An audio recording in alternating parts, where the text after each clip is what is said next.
I'm Teisha Bader with the JBS News Update for Friday, July the 10th, 2015. Hateful anti-Israel and anti-American demonstrations took place today in the streets of Tehran on what is marked as Al-Quds, or Jerusalem Day, held annually on the last Friday of Ramadan in the Islamic Republic. Crowds burned American and Israeli flags and chanted death to both countries. The American Jewish Committee called the mass demonstrations a, quote, stark reminder that Tehran remains implacably wedded to a hateful, fanatical ideology that threatens the region and the world. AJC Executive Director David Harris said the hateful messages sent during the rallies were another reminder why, quote, Iran must be prevented from achieving the capacity to develop and produce nuclear weapons. Meanwhile, talks in Vienna between the P5+1 and Iran to reach a possible agreement regarding their nuclear program were extended until Monday. An attack on IDF soldiers was prevented last night at a roadblock in northern Jerusalem. The soldiers spotted a Palestinian teenager approaching them in a suspicious manner and told him to stop. He ignored their call and drew a knife. The soldiers drew their weapons, which apparently scared the young man, who dropped his knife on the ground. He was then searched and arrested and reportedly admitted that he planned a stabbing attack. A resolution to combat the rise of anti-Semitism in Europe was introduced at the House of Representatives yesterday, led by Representative Chris Smith of New Jersey and co-sponsored by all 7 of the other co-chairs of the House's bipartisan task force for combating anti-Semitism, including Ted Deutsch of Florida, Nita Lowey of New York, Eliot Engel of New York, Ileana Ross-Lehtinen of Florida, Kay Granger of Texas, Steve Israel of New York, and Peter Roskam of Illinois.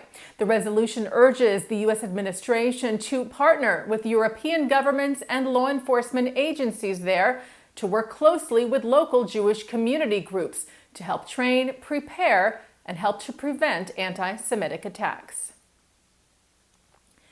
A Jewish teenager from Paris was reportedly beaten and robbed outside his school in the city in what is said to be an anti-Semitic attack. This according to a report by local watchdog BNCVA, the National Bureau for Vigilance Against Anti-Semitism. The incident occurred on Tuesday. The boy, who is said to be 13, was reportedly attacked by 6 men as he walked out of his school wearing a kippah. The 6 hit him, yelled anti-Semitic slurs, and stole his phone. The boy was taken to the hospital where he received stitches for his injuries. Jewish groups are expressing their outrage over a video being shown at a museum in Poland.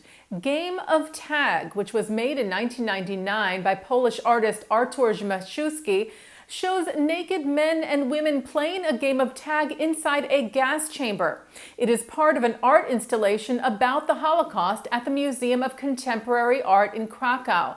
The Simon Wiesenthal Center's Jerusalem office director Ephraim Zuroff said the video was, quote, so offensive and so disgusting that we found it necessary to protest. The World Jewish Congress and Yad Vashem, Israel's Holocaust Museum, have also asked the museum in Poland to remove the video. The museum responded by putting the exhibit behind an enclosure with a warning, but Jewish leaders say this is not enough.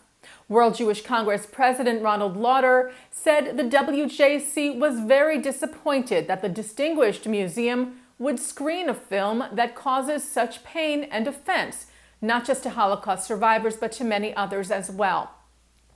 The museum's director, Mariana Patoka, said on Tuesday that the museum means no disrespect. She said, rather, we have tried to awaken the young generation's empathy with the tragedy of the Holocaust by stirring their imagination. A group of noted U.S. Christian leaders will begin the last leg of a 13-month educational program on Judaism next week. The program is part of the Christian Leadership Initiative, or CLI, a partnership of the American Jewish Committee and the Shalom Hartman Institute of Jerusalem. The program begins and ends with summer seminars in Israel, with long-distance learning sessions during the year between the Christian leaders and Israeli and American Jewish scholars. AJC's Director of Interreligious and Intergroup Relations, Rabbi Noam Marans, said the program fostered a, quote, unique process to secure positive interreligious relations.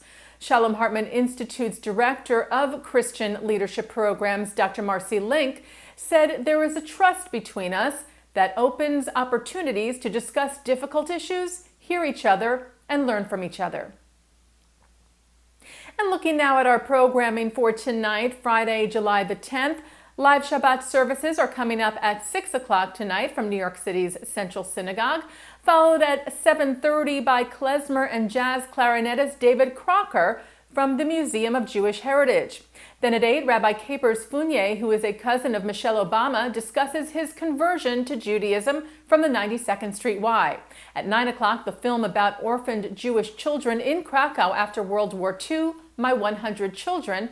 And at 10:30 tonight, Musica with Israeli singer Kobe Paris. And don't forget Sunday at 5, the new JBS series, Live at 5 from Jerusalem. And that's the JBS News Update for Friday, July the 10th, 2015. I'm Teisha Bader. Shabbat Shalom.